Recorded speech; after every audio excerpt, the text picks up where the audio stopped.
Hi, my name is Emily Potter, and welcome to week 1 of the Empress Lessons. The Empress Lessons is something that was given to me from Empress Victoria, Princess Royal, Queen of Prussia. And you can read a little bit about why I'm connected with her. I'm going to go straight into the actual lesson here so you can learn about the history online. This is my Empress Victoria journal that I kept in my purse for 19 months. You can see it says Empress Victoria. And the very beginning was January 3rd, 2012, correspondence between Empress Victoria and Emily Potter. The very beginning is what I actually shared already in the event. She said, "You are a floundering empress, and we need to train you. There are other royalty here too." She's talking about you. "You'll meet them all. There's no need for you to write down every word I say. What's most important here is your heart. Let yourself really learn these lessons. Are you ready to begin?" The first thing she said is, first, let's begin with what you are doing well. So I want you to know she is so kind. She has such a presence about her of strength, but also this nurturing mother space as well. And we're going to be connecting with her in a minute, but I wanted to just tell you a little bit about where this is all coming from just by reading from the actual lesson itself. Some things that she said that I'm doing well, and I'm saying this because you get to utilize this as your own. If this is what you are doing well too, you get to celebrate that these are the things that you are doing as an empress already. Number 1, you are very teachable and changeable. Number 2, you are helping bridge the gap between people and their spiritual guides and their spiritual work. Number 3, your faith is strong. The way you are able to open opportunities for miracles is truly exceptional. Number 4, you are resting and practicing good self-care. Number 6, you're able to move forward and take action in the space of your sad heart. So that the idea is that even if I'm having difficulties, and at the time I really was, so the fact that I have these ailments in my heart, I can still take action. And then she talked about how it's okay to feel sad about not knowing how things are going to go, how things have gone. It's okay. All of those emotions are very validated.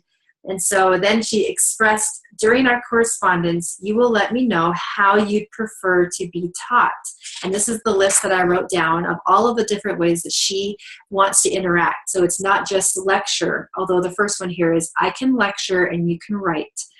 Another one is practices. And I wrote all of these down, and I won't read them all to you. But just letting you know, in your own Empress Lessons, you can decide from that list and beyond how you would like to actually implement the teachings in these lessons. So Victoria is present during each of these sessions, and it's recorded and imprinted on my heart. And so along the way, there will be times that I'll just be silent as I listen to what she wants to say, and we can go forward from there. Along the way, we can interact as well. You can ask questions. You can write down things to ponder and get back to me about. I'm letting you know that this is just the beginning. You have the opportunity to connect with her herself. She's the one who said, I'd like to have these lessons be public. And I said, absolutely. So I am not your medium unless you want me to have one step closer to you doing this yourself. You have the power to do this. I'm nothing more or less than you. I am learning how to be an empress just like as you, and we're all having our experience of empowerment. One woman who already connected with me asked a really good question. She said, I'm not looking to actually rule a country. I'd like to learn these Empress lessons, but I'm not needing to, rule over anyone. And so I want you to know that really what this is a step towards your own empowerment of your own space, your own backyard, your own family. You're not ruling over anyone. A true empress is walking through confidently, making choices and knowing that her choices are the correct ones, not having to doubt yourself, because the first thing that you learn as an Empress is that you actually, this is a big one, it's already a big one. If you don't know this already, consider this one. Just consider it. You don't have to actually even believe me, but consider this. You never make a mistake. There's never a mistake, because there's always an outcome, no matter what it is. And this is your space for growing and learning and evolving. So as an Empress, you know that. So if someone says, you made a huge mistake, you actually don't even have to fight that. You actually can just know with your strength, I made the right choice. It had an outcome. The outcome then has led me to another space and another space and another space. I'm uncomfortable with where I'm at right now, and that's perfect, because now I'm more clear about what I don't want. So I'm getting clearer and more clear of what I do want. So there's no aspect of what I did that was a mistake. I hurt people's feelings, but it's okay, because it's okay that you hurt people's feelings, but the best thing is that you can say, I can make it up to you. I know how to say I apologize. These are all ways that you get to reframe, if you don't know this already, that you never make a mistake.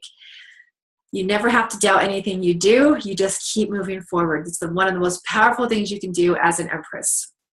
This week, and that's also something to know, I have little points of what I'm going to be talking about in every lesson, and yet if it goes into something else, I just want you to know I'm completely connected to what Victoria feels like is the most important to share with you. So I'm going to trust that beyond what I've already written as my actual synopsis of every session, but I have it in front of me. So let's continue.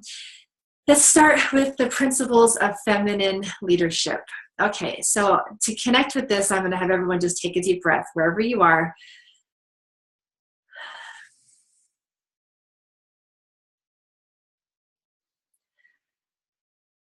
Thank you. And there it is. We're connected. Whether you're a man or you're a woman, you and I have in our lifetime mostly seen leadership look masculine. We've seen it modeled masculine. We've seen it, and it's powerful, and there is nothing wrong with it. What we're looking for in these lessons and with our own empowerment is more of a harmony between masculine and feminine. And the reason why that's so important and wonderful is that there's just an imbalance right now. And the more that you are empowered with your masculine and feminine together, then you are creating world healing, because it starts with you. You can't make wars and in other foreign lands, but you can have that happen within yourself. And that harmony between your leading yourself with the harmony of male and female within yourself will actually affect the whole world. And let's just look at that big picture. Empress Victoria ruled a country in a feminine leadership way, while during that time era in the 19th century, she was surrounded by lots and lots of male leaders. So it's imbalanced. It's been imbalanced. And yet imagine a world of balance and harmony between male and female. We would have a kinder, more gentle space. And not that masculine isn't beautiful. It's just that we can serve each other with that balance. Okay, so one of the examples, it's important to talk about some examples that I've learned and how I've been able to implement this in my life. I am in a position right now of leadership with a little group of people. And I've been in that leadership position for about 2-3 years now. And I can say that I have been leading with my patriarchal masculine side. And here's an example. People who join the little group I'm part of hold certain commitments. And so I know that what I can do is help people uphold their commitments by reminding them of their commitments. If they're not holding it, then you get to keep your commitments. And this is what our group respects, and this is what we expect of you in this space. That's perfect. It's really, really powerful. Then there's that, surge of energy of, okay, you're right. I'm gonna, if you're going to do it, it has to be like this. And otherwise you are out. So that's powerful. And that makes movement happen. That's a very masculine way. with this implementation of this feminine leadership, here's an example of what I'm now doing. I come to a person who's really not showing up in the group, and I say, how do you want your experience in this group to look? Tell me more. And there's a space of listening. What's going on for you? Share with me. I'd love to hear. And then there's this genuine, open-hearted care and compassion that I have about what's happening for you.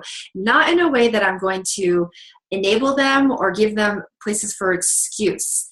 But instead I can say, tell me what you want your experience to look like in this group.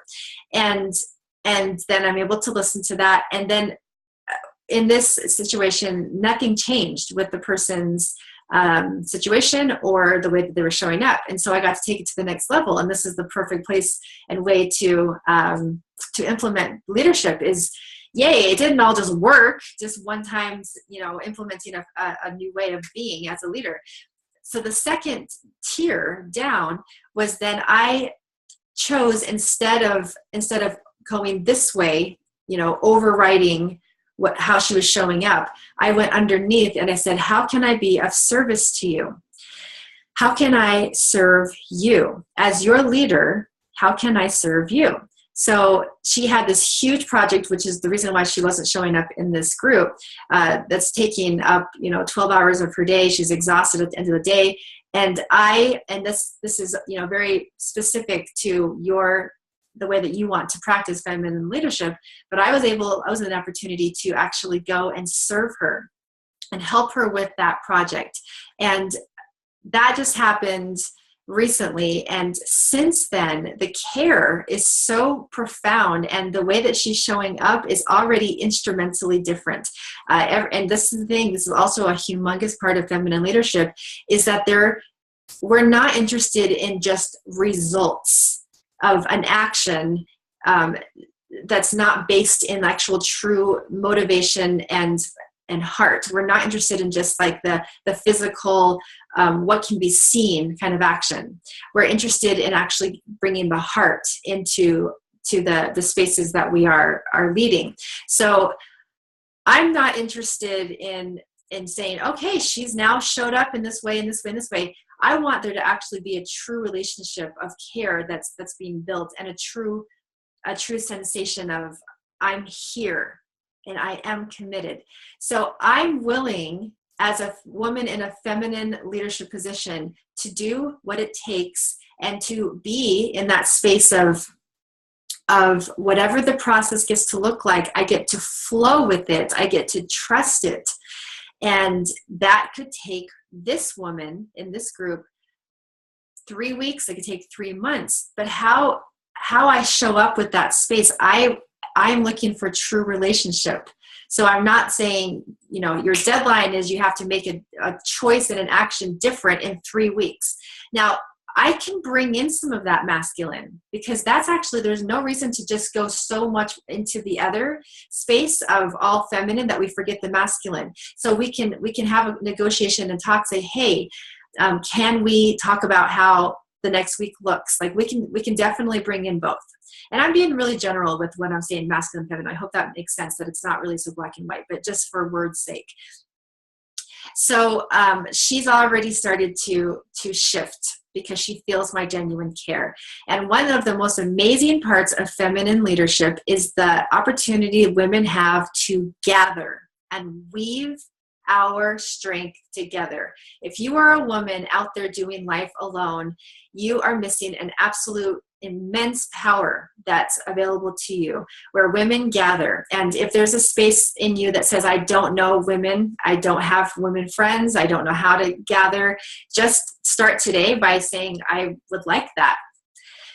This is one of the most profound things that women can do for each other as we lead together, is we nurture in circles. And so just know and have you consider that the reason why I can be powerful is because I'm connected to many, many, many, many women, and I let them be part of my journey, and I invite them to let me be part of their journey. So this woman that I'm giving this example about reached out and said to our group of people, hey, I'm having a difficult time. And because she leaned into that, we were able to weave our strength around her. This is Very, very key. So a couple ways to go back to some of the highlights of what we just said. Women gathering, very, very beautiful, strong energy around feminine leadership. We talked about, actually, I don't think I can recap it all because I'm already to the next thing. You'll have to go back and listen to it, and I will too. This is a really strong energy going towards and through me, so I'm going to do the very best I can to stay really grounded. But usually I like to recap. I'm not doing anything with notes. Usually I have notes, and that's a very beautiful thing to do, but I'm not. I'm trying something new because I really want to give you a very pure message. So that's why these are recorded. Next one is partnership with your masculine emperor. Okay, so even if you are not in a partnership with the masculine or a man, if you are in any other kind of relationship, if you're a woman in a relationship with a woman, everything is welcome. All is welcome because everyone has masculine and feminine within themselves. Some feel really connected to one more than the other. And what I know is that balance is really where we're going as humanity. And that's why it's time for the woman to rise, the feminine power to rise. That's why Empress Victoria is interested in this work, because it's that beautiful harmony that's going to make amazing shifts on the planet. And I am just learning about that more and more than I ever have before. So whether you're in a relationship with an actual man or not is irrelevant, but we're going to bring a little bit of aspect of that, because if you are, then you have the opportunity to really connect with that too. Knowing that your masculine husband or partner is also learning to connect with his feminine through himself and with you. So it's exceptional. I'm going to connect to what she'd like to really emphasize. There's so much here. Okay, the first thing, and she said this to me right before we started this recording too, thanks, Victoria, is ceremony, the power of ceremony. If you are brave enough to bring ceremony into your relationship, then do it. If you haven't already utilized that power, she's saying that ceremony is something that's really going to make a difference. You can decide what the ceremonies are. This is something that we are desiring as humans, and it's kind of been taken away in a lot of ways from our Western society. And imagine what that can possibly look like for you. So when you hear the word ceremony, you can change it to make anything you want. So let me give you some examples of really light daily ceremonies, and we can go into more formal ceremonies. In the morning, kissing each other goodbye, making sure that that's a ceremony that you both feel is that moment of connection, so that during the day when your thoughts go crazy and you feel unsupported because he forgot to do something for you that he said, and then you just realize it during the day, and there's that frustration and resentment, there's that kiss that actually sealed something where it didn't make everything better, and yet that kiss is still, I'm committed, I'm here, I'm ready to work with you. So even if it's as simple as a kiss in the morning, that could be your ceremony with your sweetheart. I'm thinking of another really special, easy one. And I hope that while I'm silent for a moment, you can think of your own, and you can maybe even write a list of ones that you want to do. From this lesson, you can write maybe 5 things that you want to incorporate as ceremony with your husband or partner or significant other. And just let you know, my body moves sometimes with this energy, so I might be going all sorts of weird places.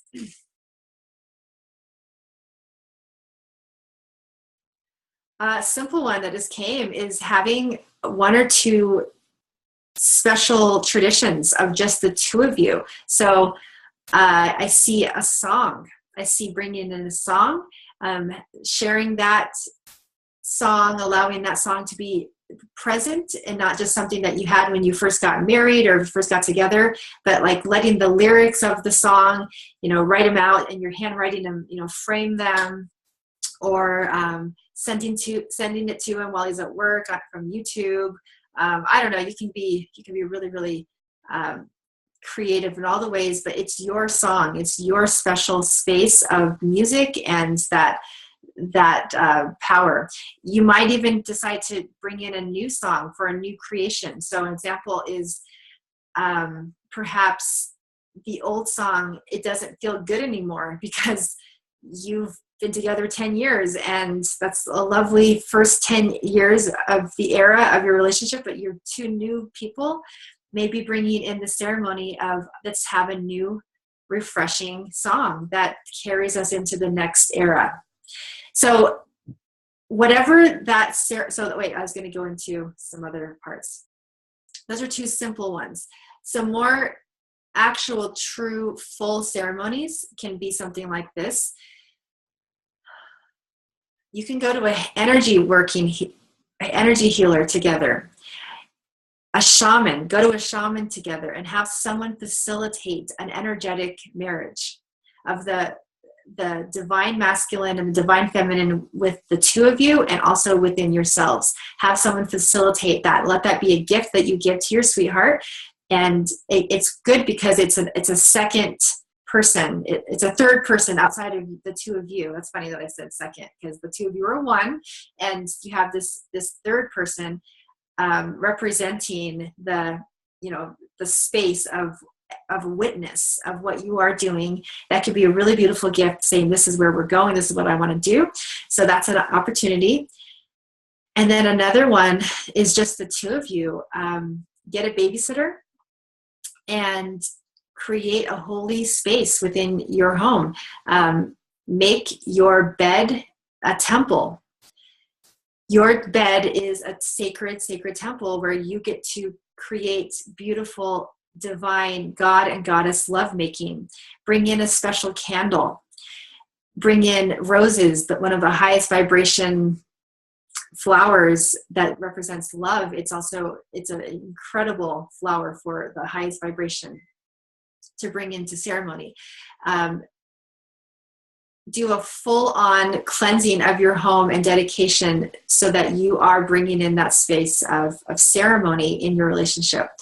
I have to tell you that I don't know what I'm going to say next. It's kind of fun, so I'm taking notes as well. I'm going to check the time.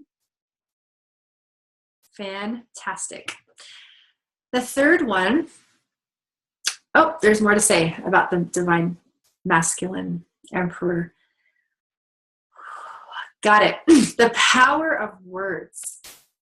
So you are calling yourself an empress, my sweet.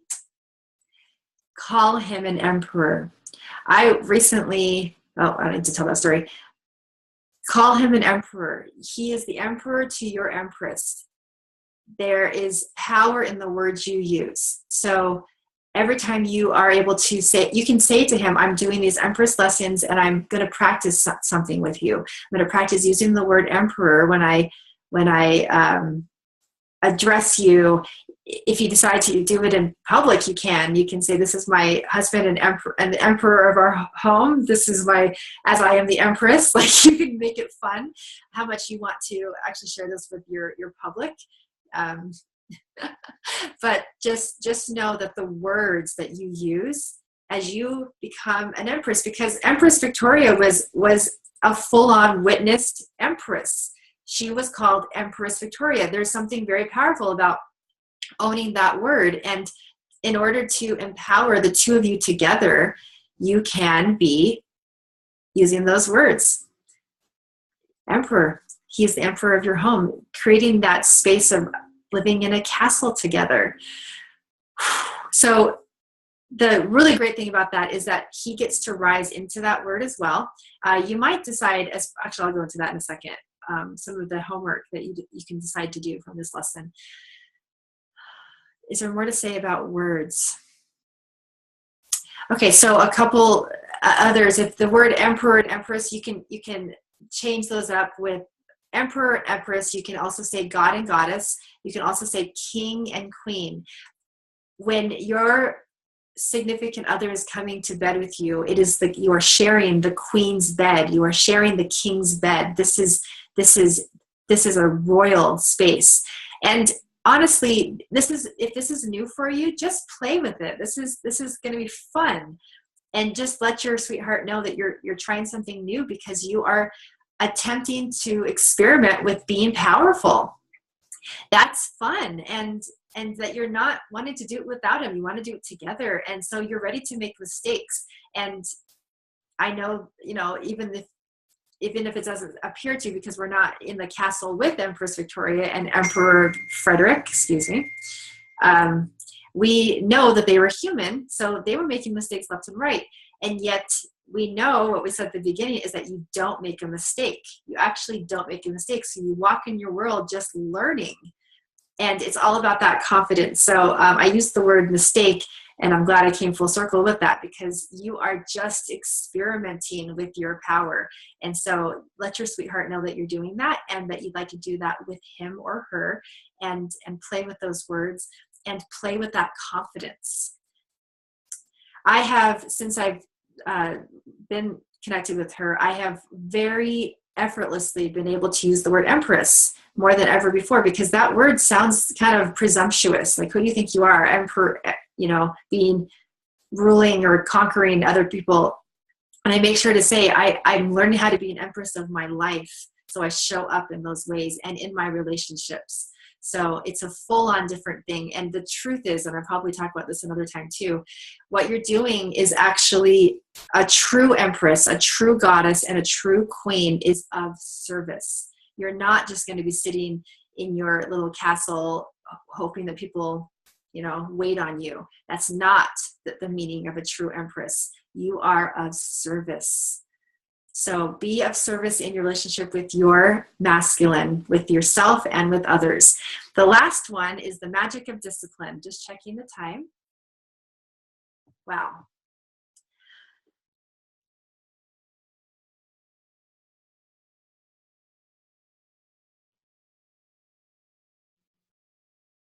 These words come together very purposefully. The magic of discipline. I feel like the word discipline has some connotations of hard and rigorous and not very fun. And what she's saying is that there's magic. There's magic in being disciplined. This is a space that we want to be in. It's like you're riding a bike. It's learning how to run or do a cartwheel. It's a magic place of being disciplined. So it's not actually that it has to be hard, although I give honor to the fact that if we're truly going to be going towards something that we want, there's definitely something hard. But the first and most prevalent thing that she wants to say through the magic of discipline is consistent discipline. So even if, here's an example, if you're someone who's trying to lose weight perhaps, or have a healthy body, let's say it in a positive way, you would like to have a healthy body, and it's all day long. It's all day long that you want a healthy body. It's all day long that you get to make choices to have a healthy body. And yet the only discipline you have, the expansion only goes as far as noon. So utilize consistency in that time frame so that you have really healthy breakfasts and you have a healthy snack, but dinner and after dinner is not your time for discipline. And it's step-by-step consistency that brings the magic in. You are every day, every morning until noon, you're making choices for yourself. You don't have to actually beat yourself up that you eat horribly, or you don't make mistakes. So you eat not as well as you'd like in the evenings. And yet every single morning you're bringing in a renewed, refreshed vibration that will affect you in the long run. So you can let go of beating yourself up every night. This is one example, and I hope you can expand it to everything and anything that you're actually dreaming about. That consistency is going to make a difference. That's where the magic is of the discipline. So if you can keep yourself in that space of discipline all day long, and then the discipline is, well, I'm not very good at this in the evening, but what I'm getting better at is allowing myself to enjoy and to change the stress energy and the tension energy around it in the evenings. There you go. You just changed it. And that consistency of tiny, tiny steps is where the magic is. And I want to see if there's one more part of that before I go.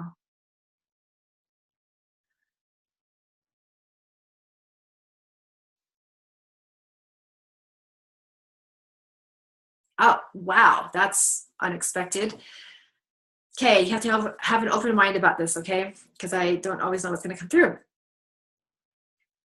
She said, there is a level of, uh, okay, well, I'll say it in this way that sounds even better. There's a level of the collective consciousness that gets to be honored here. So one of the things that this Empress understands, and what you get to know as an Empress, is that you are connected and woven into the collective consciousness of thoughts and patterns. And so the magic of discipline can be inserted in the ways and the places that feel good to you. And if you have awareness about the collective consciousness and how that affects you, you can see that in that evening time where you're beating yourself up that you're not eating as well as you want, it may not all be yours. And not that you're trying to not take responsibility, but just that honoring and awareness. Wow, I'm connected to this whole big consciousness of people who beat themselves up. There's a whole humongous field of people who say, I am not a good person and I'm horrible because I'm disempowering myself every time, and I self-sabotage myself every time I don't eat well, and that can spiral down. And so she wants to say right now, just put awareness on that in those evenings of what you're looking for. Just put awareness on that, because it may not all be coming from you, that you're not actually a horrible person, and that you're not, it's not like you're not strong enough. Putting that awareness on the evening times of what you're looking for will assist you. And that awareness, actually just putting the awareness will shift it just the tiniest bit, so that you have that self-love happen all day long, no matter what choices you're having and what choices you're making, because you're not making a mistake. You're continually evolving and learning and growing, which brings us back full circle to the very beginning, which I love that just happened. Okay, so that was the last part of the magic of discipline, and how you do the best you can, and then you have awareness and joy and celebration in the places that feel good to you. And then there's that self-compassion, knowing that you're connected to something larger than you, and that it's not a very healthy field in some places and ways, but that does affect you, but you can still walk forward with the strength that you have, knowing that you're on the right track. Great, we did it. So what I want to say now is take this and make a commitment right now to do something about one of the things that inspired you during this lesson. So we had these 3 elements: the principle of feminine leadership, what inspired you towards action in that space. This is a really important key about being an Empress, that you don't just think about it and feel it through. An Empress takes action, and my masculine teachings, because I definitely have those as well, have taught me to take action within 48 hours of being inspired to do something, because then the energy keeps rolling, otherwise it dies. So that, or the partnership with you and your masculine emperor, perhaps you'd like to do a ceremony of alignment within yourself, or if you'd like to do something with your partner, take an action, put it on the calendar right now, right as soon as we're done. And so then you can invite your sweetheart to come and meet you, or do it for yourself, and take action with that harmony and that union that gets to happen, and know that that's affecting the whole planet. It really is. And if you want more about that, I'm sure we're going to get into that in other lessons, or you and I can talk about the power of what you were doing for the whole planet. It's pretty great. And the third is the magic of discipline. Utilizing discipline in the ways that feel good to you, and then having compassion for the other ways, knowing that awareness brings you closer, and your vibration gets higher and higher. Wow, we did it. That was week 1. Make sure you have some action steps, and I will see you at week 2. Have a wonderful day.